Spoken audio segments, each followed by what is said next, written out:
नाज़रीन, हालानी का रिपोर्ट करे पियो मसूद अहमद सेतो हिन दौर में सच ॻाल्हाइण, सच चवण, सच लिखण ऐं सच खे बर्दाश्त करण ॾाढो ॾुखियो आहे। पर हक़ सच लिखंदड़ साफ़ ही पंहिंजे जान जी परवाह करण बजाय मज़लूम माण्हू सां गॾु बीही करे हुन जो आवाज़ आला ऐवाननि ताईं पहुचाए थो। अहिड़नि ख़्यालनि जो इज़हार हिकु बहितरीन बिज़नेसमैन, सियासी समाजी शख़्सियत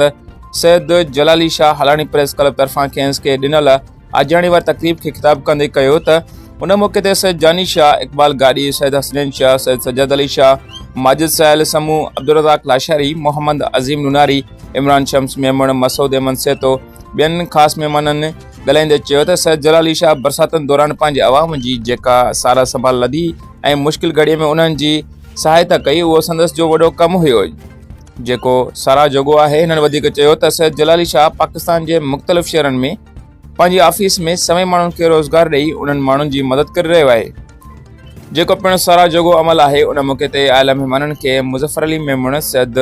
बख़्श अली शाह, इमरान अली मेमण, सैयद हसनैन अली शाह समेत सैयद जलाली शाह